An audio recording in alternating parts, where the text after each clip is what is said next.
Hoje, o Wade Free World junta duas vozes que dialogam dentro de casa e também nas organizações. Viviane Mansi, como eu conheço Vivi Mansi, ali na fronteira entre geração X e milênios, uma referência em comunicação, reputação e ESG, com passagem por grandes empresas como Toyota, Votorantim, entre muitas outras, e atuação também em conselhos, né? Além de professora e autora de muitos livros. E William Cerantola, baby boomer, raiz, consultor e professor com foco em neurociências aplicadas à liderança e comunicação, com uma trajetória robusta também em marketing, desenvolvimento organizacional e formação de líderes. O ponto de encontro, um livro, o livro Sobre a Morte e o Morrer, de Elizabeth Kubler-Ross. Para além do tema da finitude, né, tá aí o título do livro, esse livro nos oferece uma lente rara para falar de transformação organizacional. Negar, sentir raiva, barganhar, ou negociar, deprimir e aceitar. São as fases que também descrevem a curva emocional de qualquer mudança no trabalho ou na vida pessoal. E eu trago isso de um lugar pessoal também. Eu li esse livro há exatos 30 anos, li pela primeira vez, para atravessar a doença e a partida precoce da minha mãe. Então, ele tem uma relevância muito grande para mim também. E depois, obviamente, eu usei e venho usado no meu trabalho como consultor na Coral. Então, hoje, eu convido você a transformar o luto em linguagem, em aprendizagem e essa linguagem em reflexão intergeracional. Temos aqui 3 gerações, como eu falei, né? Vivi ali na fronteira entre X e Millennials, diferente de mim, que estou na fronteira entre X e Boomer, e do Will, Baby Boomer, raiz, brinquei com ele aqui, gosto de brincar com isso, e no fundo, quando a gente conversa, a gente fica tudo no mesmo bolo, tudo junto e misturado. Sejam muito bem-vindos, Vivi e Will. Obrigada pelo convite. A conversa contigo é sempre uma delícia, né? Então a gente curte. Mas esse momento, dessa vez, com mais gente, né? Com quem nos escuta, que sempre depois gera bons contatos, boas histórias. É bom estar com mais gente. E super obrigado, Fábio, pelo convite, por esse momento, assim, de bastidor, né? Que a gente vai ter aqui. Eu acho que vai ser bem interessante para a gente exercer um pouco nossa reflexão, as nossas dúvidas. Eu acho que vai ser bem interessante. Inclusive, o tema é bastante provocativo, né? E a Vivi foi até, assim, muito gentil, né? Sempre interessante conversar comigo. Eu diria que é sempre uma caixinha de surpresa. Ele mandou um roteiro ontem, gente, e eu lendo a hora que eu ia dormir, eu falei assim, nossa, que bom, estou precisando de terapia. Muito bem. Eu dei uma risada vendo o roteiro, então estou tranquilo. É curioso, porque eu faço aqui, meus convidados já sabem, eu crio um roteiro para sentir que eu tenho algum tipo de plano, algum tipo de direção de norte, mas a conversa que define esse jogo. Então, eu raramente sigo o roteiro inteiro. Então, se a Vivi foi dormir lá pensando que ela precisava de terapia, ou ia ser uma terapia, talvez ela acorde hoje, ou faça parte hoje da nossa conversa, uma outra maneira de encarar a conversa, ou não, né? Ou seja mesmo essa terapia. Ou não. Mas eu vou começar, né, seguindo um pouco, pelo menos, um plano inicial, né? Vocês dois têm uma relação intensa com comunicação, e eu queria fazer a pergunta, né, de que experiências de alguma forma moldaram ou influenciaram a relação de vocês com a comunicação, e aqui, tanto como pessoas e indivíduos, mas como casal também, e como professores. E quem quiser começar, começa. Will, fica à vontade. Vai lá, Vivi. Você quer passa-repassa aqui também. Passa-repassa. Se você quer que alguém fale, você aponta primeiro. Então tá bom, Will. Vai você, então.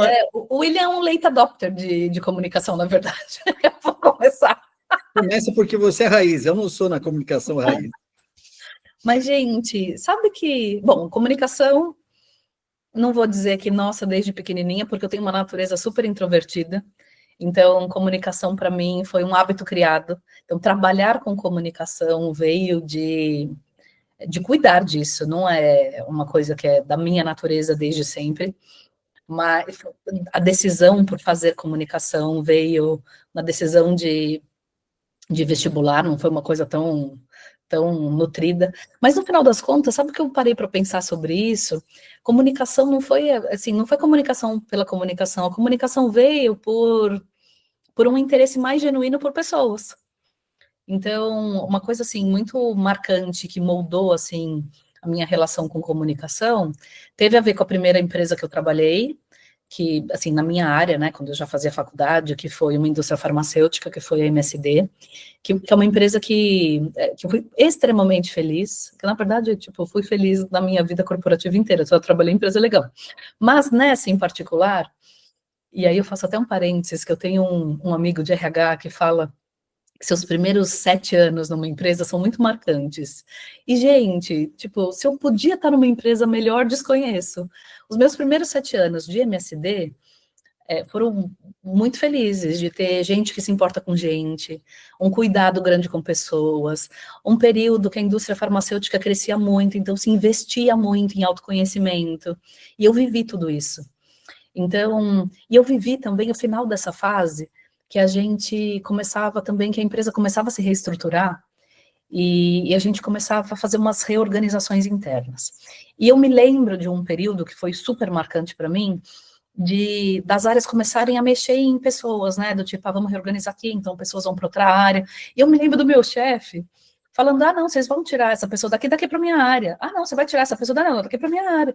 E eu falava para ele, eu falei, gente, tipo, como assim? Tipo, todo mundo tirando gente de áreas, você trazendo todo mundo para cá? Tipo, por que isso? Ele falou, bom, porque quando eu começo a ver todo mundo descartando as pessoas desse jeito, eu me pergunto onde eu errei. E, gente, isso me marcou a vida inteira, assim, um cuidado muito genuíno com as pessoas, porque a gente descarta a gente com muita facilidade, né? Como se aquele lugar que elas estivessem definissem as pessoas como um todo. Então, aquilo deu ver as pessoas de um jeito muito mais amplo do que o lugar que elas estão, para mim foi uma coisa que percorreu a minha carreira inteira, que foi lá.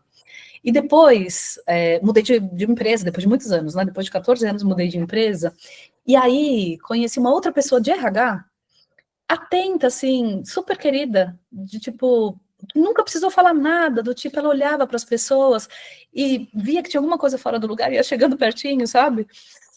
Também um cuidado muito genuíno de atenção, sem precisar dizer nada, mas chegando junto, quando ela via que tinha alguma coisa que estava fora do lugar, também era um não dito, assim, muito relevante com as pessoas. Então, essas coisas me marcaram demais e me fizeram, assim, ampliar o meu interesse por comunicação, não do ponto de vista só de linguagem, mas do ponto de vista de cuidado, de relações, de narrativa também, mas de como a gente cria condições melhores para as pessoas exercerem a sua melhor potência.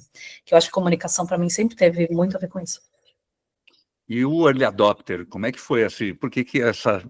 Early adopter não, late adopter, né? Na verdade. A gente está falando do Will como alguém que foi mais recente. O que aconteceu, Will, que você acabou migrando também para essa área? Deixa eu comentar. Para quem não sabe, eu sou biólogo de formação. Então, eu tive vim de uma área técnica, né? Trabalhei com biotecnologia.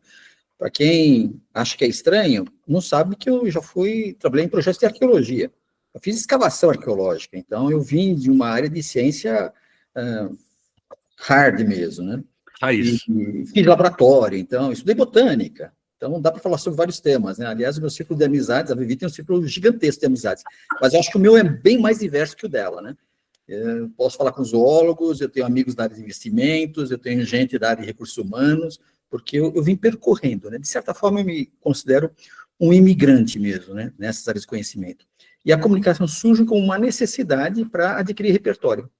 Então, eu vim de uma área técnica, depois eu fui caminhando para uma área que tinha a ver com negócios, consultoria, e progressivamente eu fui me aproximando de marketing e comunicação. E nessa interface eu tive que passar por várias provações, né? Eu fui um cara biólogo trabalhando num banco, e só depois de um ano trabalhando com os personagens lá, eu disse que era biólogo, né? Ele disse, não, imagina, você fez um mestrado em administração, mas, bom, falei, um mestrado, né? Mas eu sou biólogo de formação, né? Os caras deram muita risada, achando que era uma piada, né? No meio do almoço, eu virei e falei, bom, vamos fazer o seguinte, vocês me fazem perguntas de biologia, depois eu faço para vocês as perguntas de biologia, vamos ver se vocês percebem a diferença. Eles fizeram aquelas perguntas ridículas, né? Quanto tempo vive uma barata, esse tipo de coisa, né? E aí eu comecei a perguntar, né? O que é floema e xilema? O que são fanerógamas e criptógamas? Aí as pessoas não entendiam nem a pergunta, né? Falei, então, essa é a diferença do biólogo quando fala de biologia. A gente está falando outro patamar. Mas o que significou o seguinte, quer dizer, quando você passa por áreas diferentes, você tem que não só entender o contexto, as circunstâncias, mas também ganhar um domínio do repertório. A comunicação vem como recurso, porque a linguagem é o elemento que nos une. E assim como une as pessoas, como disse a Vivi, para mim, une áreas de conhecimento. Então, eu, inclusive, através de uma longa trajetória, eu retornei agora para uma área que é a área de saúde, nunca estive muito longe, mas os meus conhecimentos na área biológica me ajudam muito nos temas de neurociência aplicada à comunicação, porque agora você olha isso uma outra perspectiva, né? Então, eu consigo fazer essas interfaces. De certa forma, eu me definiria como alguém que faz interfaces entre áreas de conhecimento, e comunicação é essencial para isso. Então, comunicação entra para mim como uma abordagem, mas também uma ferramenta e algo que me permite alavancar conexões, seja em organizações, seja nos projetos, nas atividades. Né? E a arqueologia é especialmente importante aqui em casa. A gente tem que fazer escavações quando ela esquece alguma coisa, né? Eu tenho que usar isso que eu usei há décadas atrás, entendeu? Legal. Amores, né? Tipo, é útil. Não, é legal saber disso, porque já que vocês estão levando o papo para casa, então eu vou aproveitar e pegar carona com vocês, né? Tem algum acordo de comunicação que vocês acabaram desenvolvendo como casal que serviu também para o trabalho com times, como professor, ou vice-versa, descobriram alguma coisa no trabalho que vocês levam para o acordo de comunicação? Eu digo isso porque minha mulher, de vez em quando, faz tempo isso, que ela não faz isso, né? Mas ela fala, não, você com seus trabalhos ali, você preza o diálogo... né? Você faz essa cara de santo, etc. Aqui em casa você não me escuta. Então é legal, né? A gente já trazer para casa eventuais questões que não, né? Terra de ferreiro, espeto de pau, mas tem alguma coisa em fato que vocês criaram como um acordo entre vocês que tem a ver com comunicação, que ajudou também no trabalho como professor, ou vice-versa, né? Veio do trabalho como professores, ou do trabalho como executivos ou consultores? Eu acho que tem escuta e silêncio. Escuta porque eu acho que os dois escutam bem. E assim, não é só o que é dito, a gente percebe sem o outro falar. Acho que é uma coisa importante. E o silêncio, porque as coisas, elas acontecem, a gente espera o momento das pessoas. Então, às vezes eu estou irritado, ela está irritada, a gente sempre dá um tempo para que o outro se aquiete, entendeu? A gente respeita esse momento, né? E a gente tem alguns acordos, assim, que são tácitos, né? Por exemplo, a gente divide banheiros, mas a gente fez uma reunião para dizer que banheiro você fica. Apenas, simplesmente começamos a usar banheiros diferentes. E os dois entenderam que para manter a paz em casa, era importante que cada um tivesse seu banheiro. Isso é simples, assim como conta bancária. Para manter a paz entre o casal, também isso foi importante. Novamente, são acordos implícitos, são feitos, né? Mas a gente respeita muito isso entre nós, né? O que significa também separação de armários, essas coisas, né? Quer dizer, a gente vive junto, mas permite muito essa individualização também, né? Fala, eu acho que tem uma questão... bom, a gente também está junto há 18 anos, né? Em 18 anos também a gente tem a gente se conhece, a gente se observa, a gente cria um repertório comum importante, a gente também não... foi criando uma relação que a gente não fica guardando temas que vão ficando escondidos e vão criando rigidez entre nós, as coisas vêm. Eu acho que tem uma linguagem comum entre nós que é o humor. Então, quando a coisa começa a pesar, o humor também cria um campo comum em que a gente resolve situações mais complexas. Então, a gente não deixa coisas endurecerem entre nós, né? Então, o William é particularmente auspicioso no humor, então eu sou mais dura, não vou negar. Então, quando eu começo a criar uma tromba de elefante, o William dá um jeito de... Eu perco a piada, mas eu perco o amigo, mas eu perco a piada, entendeu? É bem assim. Eu não perco a oportunidade de chutar no gol, nunca. Dos meus. Então, eu acho que isso também ajuda muito as coisas a entrarem no lugar, sabe? E com o tempo, eu acho que isso também me modificou, porque hoje eu também uso a linguagem do humor como uma forma de criar ambientes de trânsito, sabe? Ambientes de acomodação de coisas em que a gente possa lidar. Eu uso isso em sala de aula, às vezes não precisa, né? Porque é um ambiente naturalmente mais flexível, mais tranquilo, mas em empresas que você tem ambientes mais duros, às vezes um pouco de humor também ajuda a criar uma condição de negociação, de vulnerabilidade melhor. Interessante, eu não ia apontar, mas vou contar aqui. Eu também aprendi alguma coisa no mundo do meu trabalho que eu trouxe para casa e me ajudou muito. Eu brinquei que, né, às vezes acontece no momento de estresse, a Cláudia eventualmente fala, pô, mas se você não faz com seus clientes, por que você não traz para casa e tal? Mas um dos meus sócios, o Alessandro Gruber, conta essa história que, uma vez escutando a esposa dele, ela estava falando de uma situação que ela estava vendo no trabalho e tal, dele começou a dar ideias, né, do que fazer, como alguém construtivo ali, né, vai para cá, vai para lá. Não. Daí ela falou assim, não, eu só quero que você me escute. Lógico.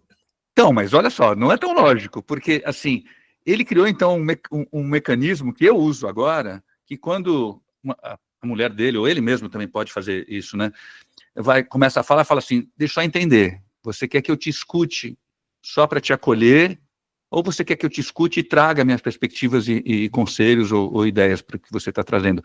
Isso é fantástico, porque nem sempre é o modo A ou o modo B. Pode ser que seja mais o modo A mesmo, só escutar, etc. Mas às vezes é o modo B também, né? Que eu quero ideias, eu quero saídas, eu quero sua perspectiva, etc. Então, declarar um pouco a intenção daquilo, e às vezes o contrário, né? Eu faço isso com a minha esposa, mas também faço assim, Cláudio, eu vou te contar aqui uma coisa, mas eu estou precisando só ser acolhido. Então, assim, eu quero só escuta, né, de acolhimento. Ou não, eu quero trazer alguma coisa aqui porque eu quero ouvir alguém que está fora, né, do contexto, trazendo o seu olhar para eu, eventualmente, enxergar pontos cegos que eu não estou conseguindo enxergar. Então, esse tipo de explicitação, de intenção, claro que você está emocionalmente afetado, é difícil, mas tem sempre dois, né? O outro pode ajudar, né? Você pode adivinhar, que é depois de um certo tempo, vocês estão há 18 anos juntos, eu estou fazendo esse ano 30 anos de casado. Então, também é um ano de celebração, né? Perdi minha mãe, mas ganhei a minha esposa no mesmo ano, né? Então, claro que você acaba conhecendo a pessoa relativamente bem depois de tanto tempo, mas aí lembrando o meu querido professor, que também era um biólogo, né?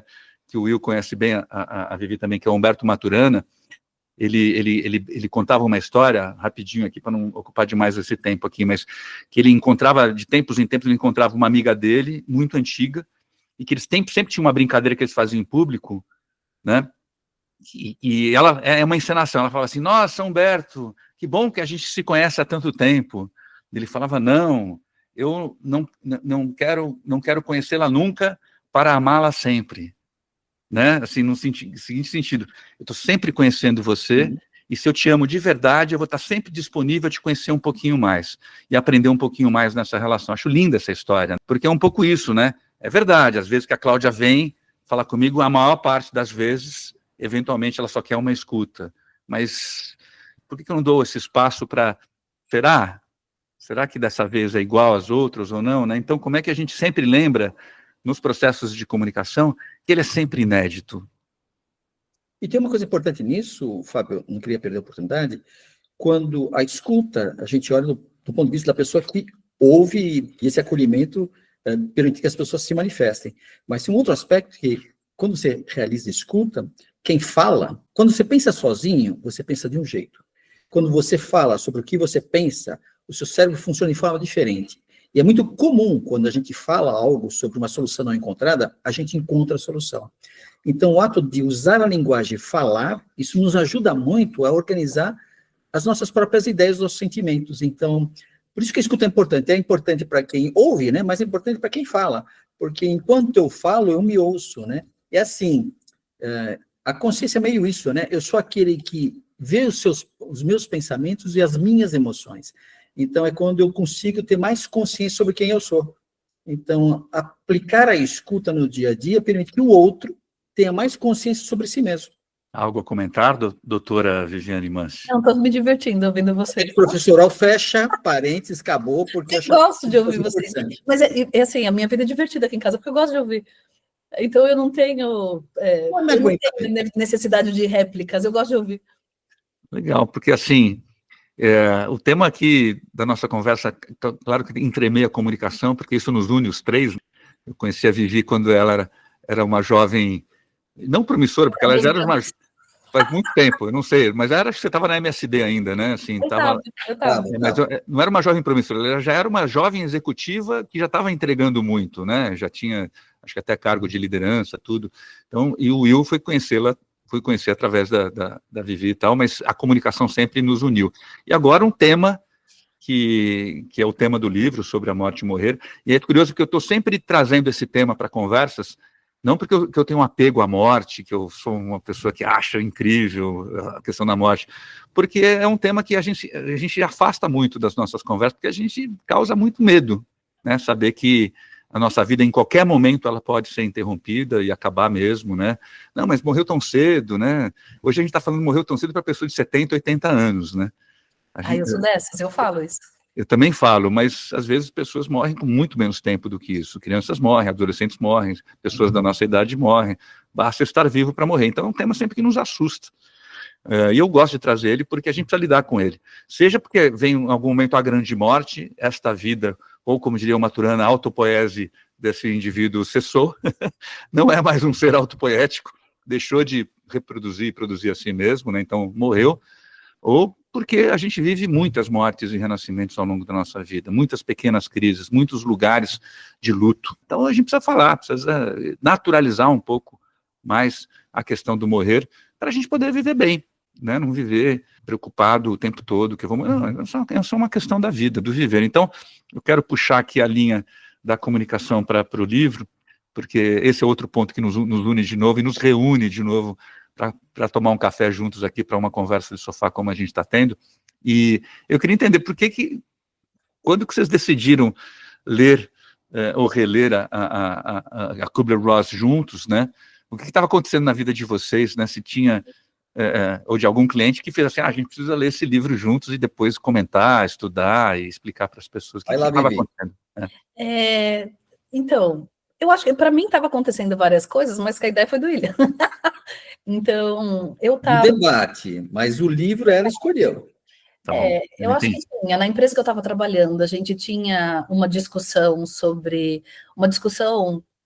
contínua, né, de liderança, e eu era sponsor de um capítulo que falava sobre questões de mudança. Então, o tema estava na minha cabeça, porque eu estava olhando para isso, não tinha necessariamente a ver com a Elizabeth, mas tinha a ver com a curva da mudança. E aí a gente foi almoçar do lado de casa, a gente mora em Alto de Pinheiros, né? Tem uma livraria do lado de casa que a gente adora almoçar. E aí, passando a mão na estante, como a gente passa a mão na estante aleatória, ele veio. E a gente fala, né, ele veio. E eu acho que ao mesmo tempo que tinha uma dimensão de eu estar olhando isso na empresa que eu estava trabalhando, tinha uma dimensão muito mais particular de eu lidando com a minha própria curva, de eu pensando do que eu queria fazer depois, dos meus próprios ciclos. E o William, ao conhecer os meus próprios ciclos, falou assim, eu acho que a gente podia trabalhar esse tema da gente explorar esse assunto, porque no trabalho de consultoria que o William faz com mais intensidade que eu, e que a gente faz em sala de aula e coisa e tal, esse é um tema muito particularmente interessante, atraente, as pessoas não sabem de onde ele vem, a gente simplesmente usa. Então, a gente usa a curva da mudança como se ele tivesse nascido, crescido e se desenvolvido dentro do estudo organizacional. E a gente saber de onde ele vem, ele traz uma perspectiva mais ampla. Saber que ele vem de um campo muito mais amplo e de como a gente adaptou isso para a nossa vida no trabalho, eu acho que é importante.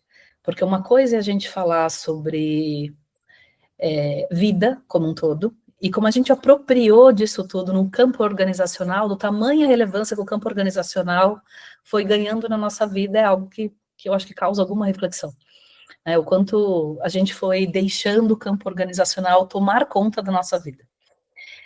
Eu acho que isso foi uma motivação da gente discutir isso um pouco mais. E foi que, no final das contas, a leitura é gostosa, entender mais sobre ela, o contexto, né, de uma mulher escrever sobre isso é legal e coisa e tal, mas a gente meio que nem adotou, nem entramos nesse lugar de falar sobre o tamanho do organizacional na nossa vida, né? A gente acabou ficando na curva da mudança em si. Bom, a Vivi sabe, esse é o tema da morte, é um tema difícil, né? Mas eu vivo dando susto na Vivi também, né? Nossa, ele tenta morrer toda hora. Eu tenho experiências pré-morte, algumas. Então, e é curioso, né? Eu acho que as coisas não acontecem ao acaso, né? Até por fato de ser biólogo, essa questão da finitude, o ciclo das coisas, me parece muito natural, porque eu diria que esse é o lado belo da biologia, quando a gente entende que o contexto da vida, ela se traduz de formas tão variadas, tão diversas, tão rápidas e tão longevas, a gente entende mais o nosso lugar. E isso reduz a nossa ansiedade sobre a vida. E a Vivi sabe disso, né? Eu trato com uma certa naturalidade dessas coisas, isso flui para mim. E vivo dando susto na Vivi, mas não é intencional. Mas o fato é que o tema da morte passa a ser uma coisa que eu acho que é um tema importante. As pessoas, quando a gente traduz para o organizacional, é o fim de um processo, é a ruptura, essa mudança, e as pessoas esquecem que aquilo é só um episódio, é um frame de um filme muito comprido. E esse nível de ansiedade que a gente tem hoje em dia, essa necessidade do alcance absoluto de sucesso, de conquista, etc., isso nos leva a um lugar difícil de lidar. Porque, no final das contas, a vida apenas flui. Então, quando a gente começa a entender isso, e eu sempre faço isso, quando eu estou muito preocupado, eu olho para a natureza. Porque ela acontece. E a forma como ela acontece, ela nos ensina a ser dessa maneira. Então, o livro, ele surge um momento que eu tive experiências prévias, que esse tema me parece natural. O debate era importante, porque eu acho que era para Vivi fazer sentido e para mim, que a gente achou como quase um insight, vamos fazer um bate-papo sobre isso, a gente já tinha pensado um pouco sobre isso, né? Sem muita pretensão, e eu acho que foi interessante sobre esse ponto de vista. Ele foi professoral, né? Porque, no fundo, a gente falou do livro, meio didaticamente, né? Porque, né, partindo do pressuposto que nem todo mundo tinha lido, mas a gente fez alguns recortes que eu acho que ajudam bastante, né? Gente, mas teve um aspecto que foi muito legal para nós, que assim,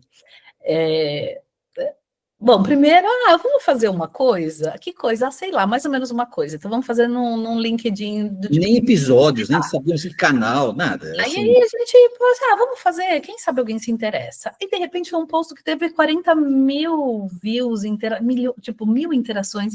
Tipo, as pessoas... A gente está num país que tem uma média de leitura de um livro por ano. Aí você pega um livro que fala sobre uma coisa que ninguém gosta, que é morrer. Numa rede que fala sobre trabalho que não tem nada a ver com morrer. Ou tem, né? Teoricamente tem tudo, mas é um assunto meio proibido. Não, e umas interações super legais, assim, super fantásticas, de muita gente aportando coisas valiosas num tema. Verdade. E depois aí a gente falou assim, tipo, tá bom, e agora como a gente faz, sei lá, que a gente tem a menor ideia, como é que eu vou fazer isso numa rede, que é tudo picado, que não tem flow, né, não tem começo, meio e fim nela, como é que as pessoas vão achar isso? Aí a gente ficou meio inibido. Como é que a gente vai fazer isso aqui, né? Então a gente fez que meio, tipo, vamos tentar fazer uma coisa minimamente que as pessoas consigam, porque é uma audiência meio que variada, meio que a gente não conhece, tem gente que tem super conhecimento do tema, porque interagiu, a gente começou a entender que as pessoas tinham algum conhecimento, tem gente que não. Aí a gente falou assim, aí tem a gente que falava pra gente, tipo, coloca num podcast que é mais fácil acompanhar a sequência. A gente falou assim, bom, mas eu sei lá se a gente vai ter tempo de fazer outros. Eu vou abrir um podcast para fazer 6 episódios. Também pareceu meio esquisito. Enfim, então foi meio caótico, assim.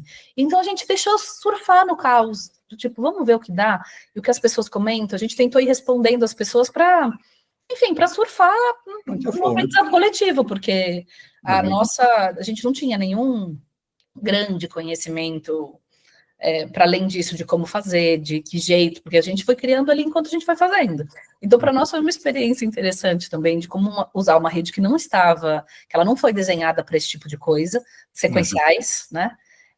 Mas que foi, para nós, super interessante. Cada comentário, assim, que a gente realmente ia, tipo, jantar conversando sobre, que é legal, que foi bacana pra caramba.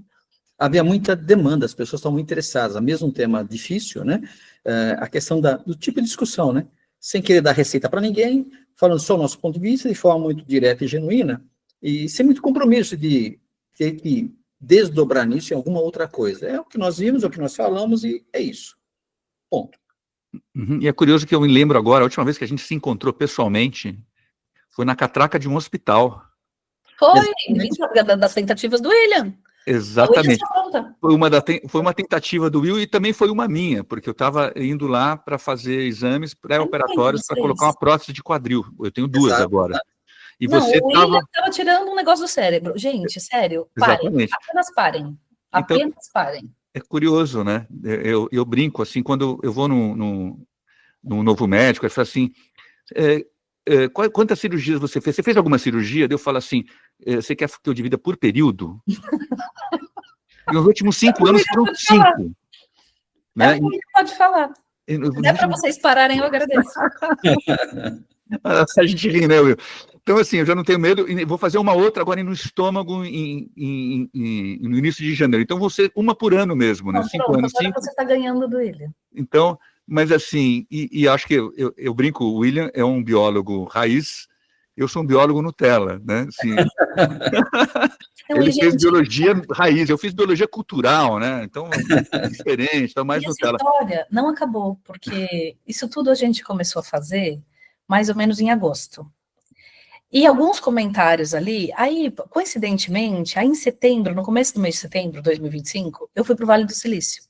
E encontrei pessoalmente uma das pessoas que comentou os posts, uma brasileira que está no Vale, que me contou uma experiência dela, importante com a morte, revendo o conceito, porque ela é contra alguns conceitos do livro, porque ela teve uma experiência importante com morte.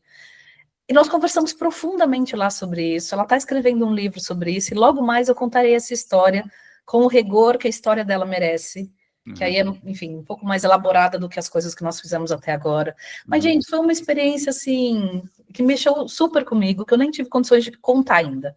Então, foi uma experiência que deu, que ampliou bastante a minha visão sobre o tema em si, para muito além do organizacional. Sobre a forma como a gente lida com as coisas do nosso dia a dia. Ele passa pelo organizacional, mas porque assim, porque também você não dá para dividir, né? Você não divide a sua vida profissional do resto. E aí o ponto que nós não pegamos nessa história toda, que mexe muito comigo particularmente, é que assim, a gente vive uma sociedade muito medicada, né? O organizacional acaba sendo tão importante para nós que a gente entrou numa pegada de performance que você toma remédio para dormir e remédio para acordar para performar. Ai, que vida chata. Mas todo mundo, não vamos, também não me coloco nisso, mas é tipo, eu estou muito cercada de pessoas medicadas. Obviamente ninguém toma o remédio porque quer, né? Toma porque em algum momento se tornou uma dor que precisava de auxílio. Mas a gente entrou nessa pegada de precisar disso. Então, em algum momento, a gente vai ter que discutir melhor isso, que é o que nos leva a chegar nesse lugar de precisar de remédio para a gente se sentir bem, porque algo nos diz que a gente precisa performar num patamar que você precisa de algum tipo de mediação para além daquilo que o corpo consegue fazer sozinho.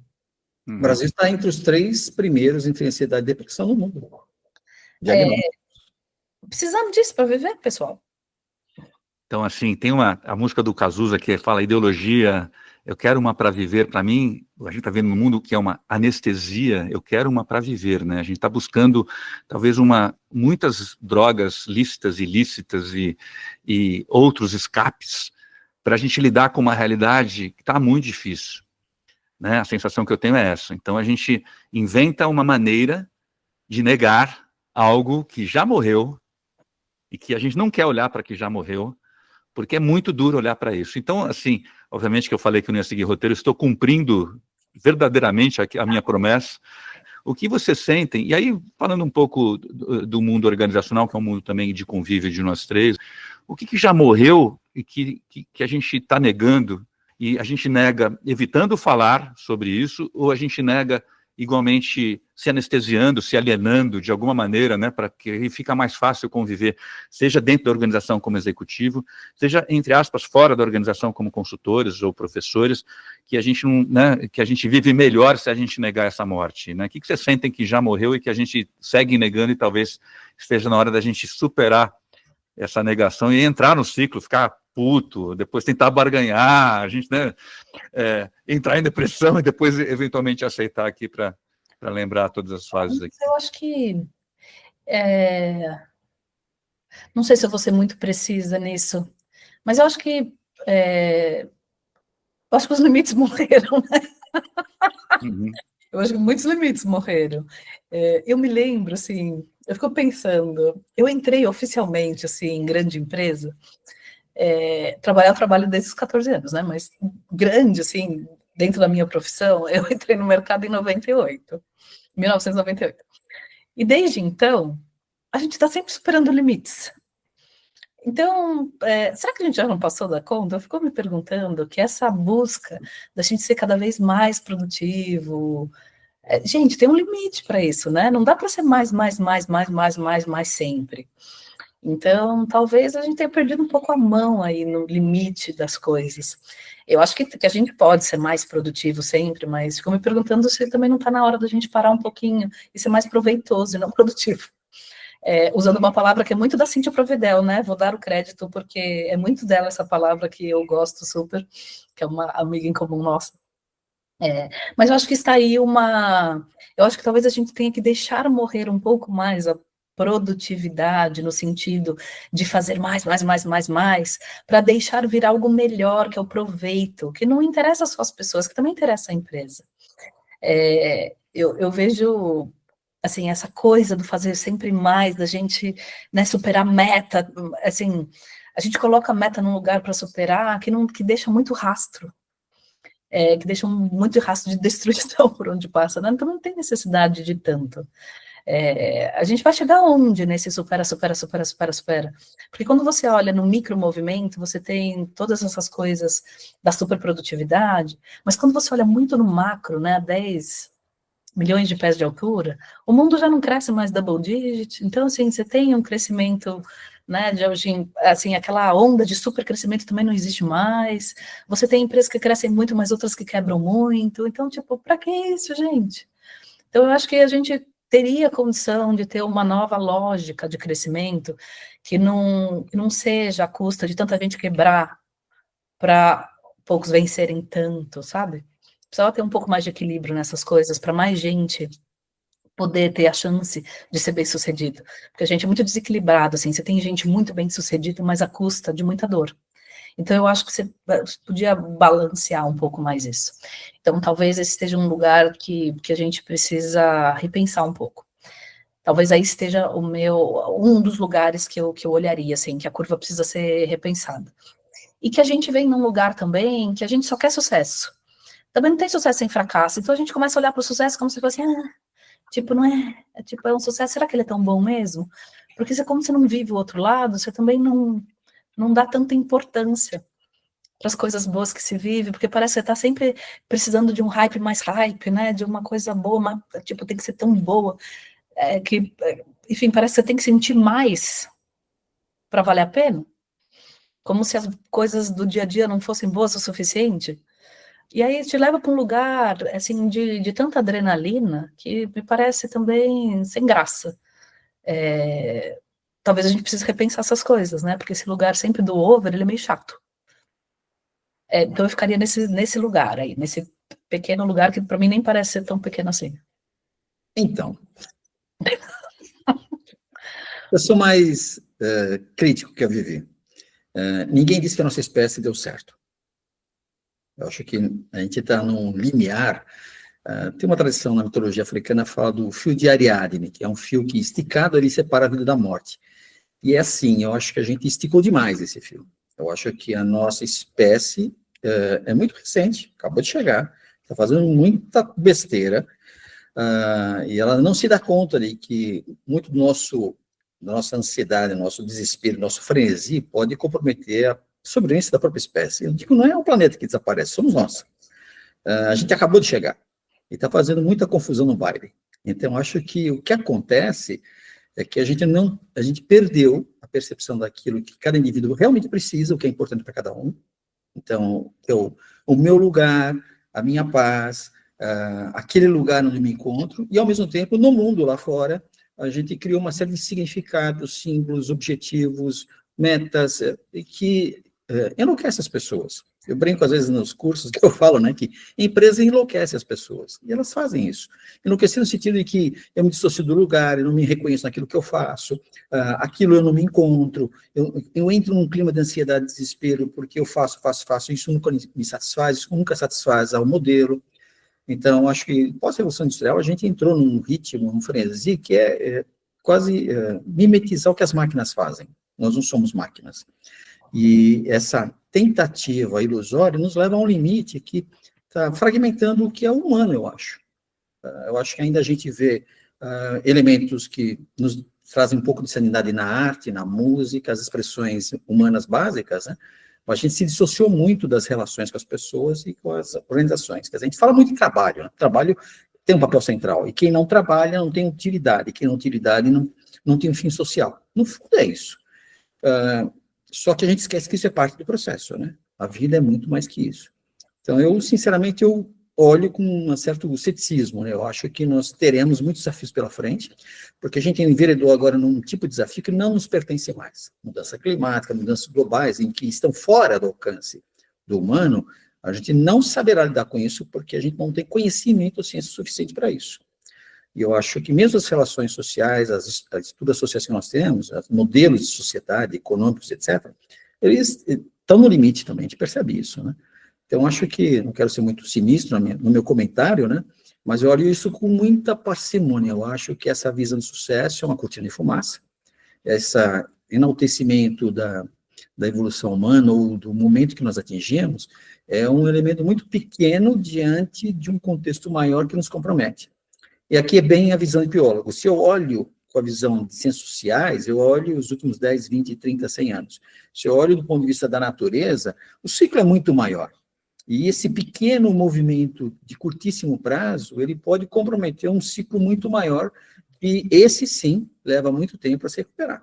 Não é uma coisa que a gente vai conseguir consertar, mesmo porque o número de variáveis assim é incontrolável. O Lovelock, que fez o conceito de Gaia, ele publicou em 2022 um livro chamado Nova Cene, e lá ele é bastante crítico e cético, né, falando sobre a superinteligência, né, da IA, e como isso pode comprometer um pouco da questão do humano frente à realidade, ao ponto de a IA colocar alguns desafios que talvez o gênero humano no coletivo não consiga resolver. Então, ele é bem mais cético que eu nisso, né? Mas eu acho que são alertas importantes que a gente precisa estar atento, né? Porque esses mundos convivem, estão no mesmo lugar. Então, não adianta falar em progresso, evolução econômica, social, se você não vê o contexto maior em que essas coisas se dão, né? Ai, gente, mas aí eu volto nesse negócio de tipo, moços, volta aqui.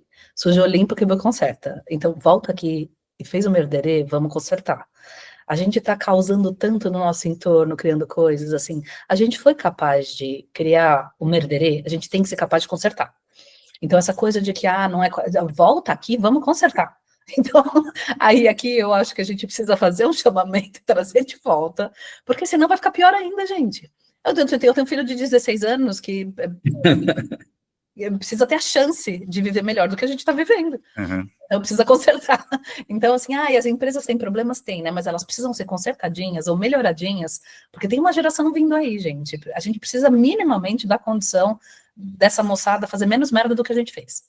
Então, vamos trazer essas pessoas e falar, oi, vamos ter uma conversa aqui para tentar resolver as coisas. Eu acho que esse é o grande tema da nossa conversa hoje, né? Porque em dezembro do ano passado eu tive a oportunidade de participar pela primeira vez presencialmente, assistir um TEDx, foi o TEDx da Amazônia. E era um TEDx sobre sabedoria ancestral, tal, que tinham no palco indígenas, pessoas que ocupam os territórios não só indígenas, né, mas quilombolas, né, e ribeirinhos, tinham indigenistas, né, pessoas que convivem também com esses povos dos territórios, e tinham muitos cientistas. E tudo me encantava ali, eu estava ali como uma criança, num parque de diversões, aprendendo muito e rapidamente. Eu nunca tinha participado presencialmente, estava numa plateia de um TED, né? Mas a coisa que mais me impressionou foi quando subiu ao palco uma cientista, que era o principal nome no tema de camada de ozônio, ela explicando que a floresta amazônica já atingiu um ponto de não retorno. O que ela queria dizer? Ela não consegue sozinha, que ela tem essa capacidade de se regenerar. Teria que terminar agora, parar de ter pecuária e agricultura industrial na floresta e começar a replantar para ajudar a floresta a se recuperar depois, voltar a esse ponto. E nesse momento ela chorou. Então, quando eu vi uma cientista chorar no palco, aí eu pensei que o merderê é bem grande, para usar uma expressão que você está usando. E eu concordo com você, Vivi, e ao mesmo tempo com o Will, que nós temos esse potencial, essa capacidade de mudar as coisas. Só que se a gente continuar negando a morte do sistema, isso não vai acontecer. Exato, a gente precisa assumir que precisa fechar um ciclo e começar outro. Né? Assumir o fim do ciclo. Avançar um pouquinho para barganha e tristeza, né? Para quem sabe a gente consiga aceitar e e renovar. Mas eu tenho uma sugestão de saída. Vamos lá. Sabe que do livro todo, e aí que eu vi no meu roteiro, e aí, eu vou te falar de um momento de entusiasmo e de tristeza. E aí eu fui vendo no roteiro, que você não vai passar por ele, mas eu vou contar para todo mundo, que aí você fala que eu fui vendo, aí a gente vai falar, vamos da negação, da raiva, da barganha, da tristeza, da aceitação, e eu falo, mas cadê o resto? Cadê o resto? Aí acabou. E eu falei, ele não falou do pedaço mais importante do livro, que é a esperança. Tem um capítulo sobre esperança no livro? Não faz parte, no caso, ela não faz parte Não da faz curva, parte da curva. mas é a esperança que nos mantém unidos. Eu acho que esse é o pedaço mais importante do livro, porque o que mantém a gente na capacidade de superar cada uma das etapas é a esperança. Aliás, o que nos mantém na capacidade de suceder uma etapa à outra. É claro que só ter esperança e não sair do sofá, né? Também não adianta, gente, mas a esperança é o que nos torna capazes, é aquilo que nos move mais intimamente para a gente sair da negação, entrar na raiva, sair da raiva, entrar na barganha, na tristeza, aceitar e superar. E ter esperança é entender que gente, a minha infância foi com 92, né? A minha infância foi pegar aquele calhamaço da Veja, que pela primeira vez na Veja, que era aquele calhamaço ainda, tinha o holograma do planeta Terra na capa, que devia ter, sei lá, 150 páginas, hoje a Veja deve ter 30, né? Que tinha lá 150, 200 páginas, e falar, nossa, algo importante vai acontecer no futuro, e falar que todo mundo precisava cuidar da camada de ozônio, e ter visto essa semana que a camada de ozônio é espessa novamente. Então é possível, gente. A questão é que enquanto as empresas falarem que estão se tornando verde, investindo 0,005% do seu investimento em novas tecnologias, aí não vai rolar, né? Aí a gente tem que parar de ser hipócrita e investir de verdade. Então a questão é essa, em que momento que nós, consumidores, porque não vamos esperar que seja o acionista, né? Porque tem muito poucos. Como são poucos os acionistas, não vamos esperar deles, né? Tem que ser a força de consumo, gente, não será em outro lugar. Quando tiver massa, força de consumo, que vai falar, não vou comprar esse, porque esse não ajuda, esse aqui vai ajudar mais, e a gente fizer virada por força de consumo, aí vira. Se a gente for esperar meia dúzia de homem branco, rico e velho para tomar decisão, não vai rolar, gente, porque eles são meia dúzia.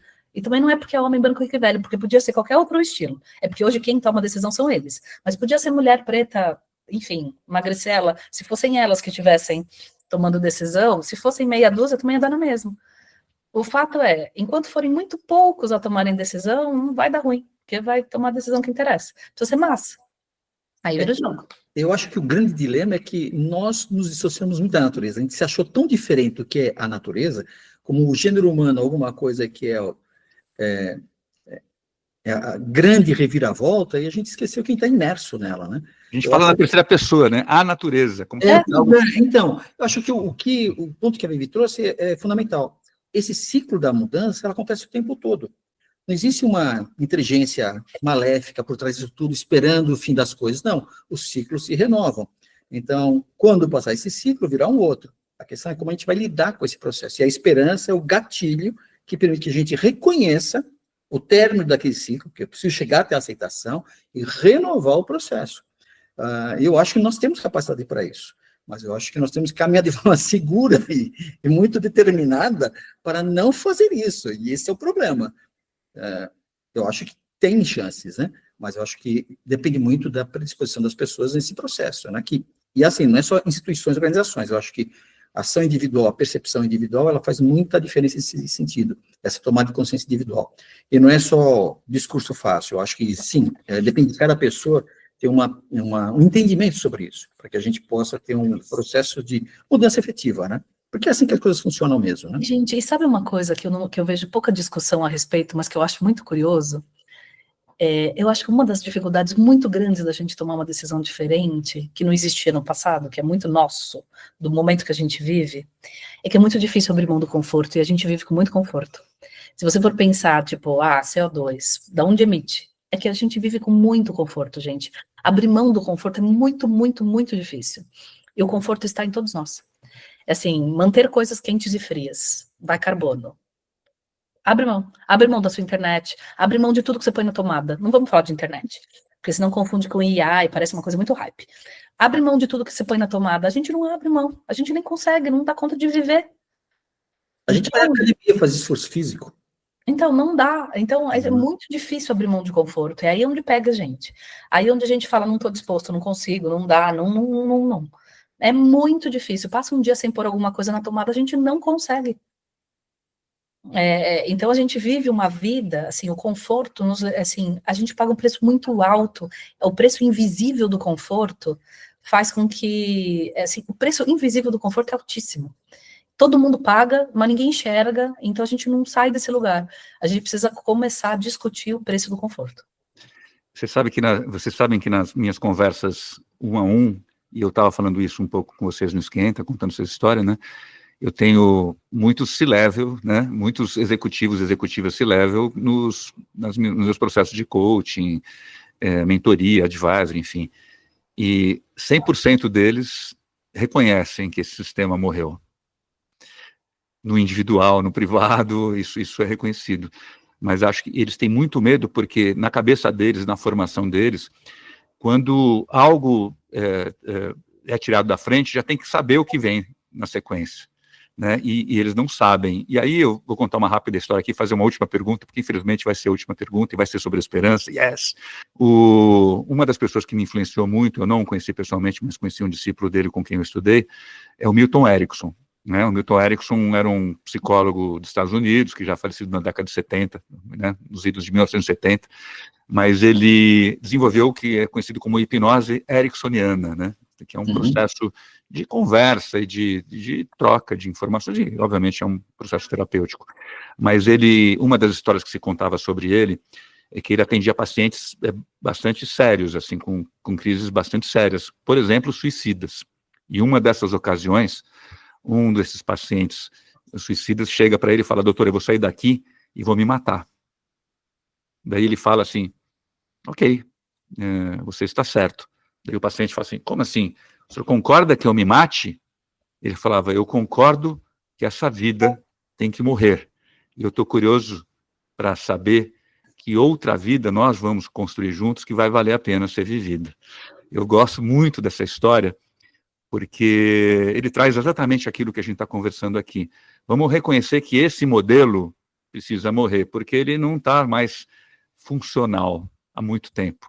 E eu estou curioso para saber que outro modelo que a gente vai construir, porque a gente não sabe ainda. A gente vai precisar, talvez, deixar este ir para descobrir qual que vai vir, né? Qual que virá.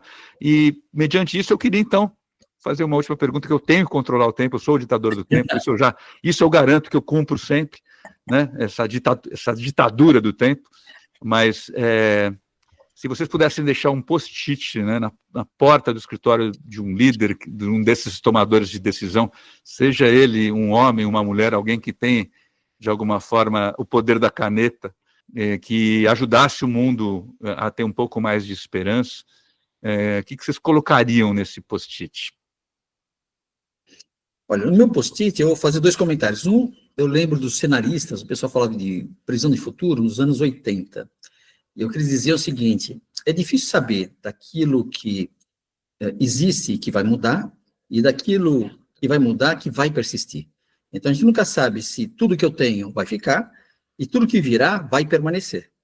Então acho que a mensagem é uma jornada, essa jornada não tem uma data definida, mas o que importa é quanto mais a gente tiver presença e consciência sobre o que cada indivíduo, organização é capaz de realizar, a gente tem melhor capacidade de ter esperança. Porque a esperança é uma predisposição de confiar no futuro e ter uma atitude positiva de fazer algo diferente. Mas eu só faço isso se eu criar significado na minha mente para que aquilo que eu não vejo vai acontecer.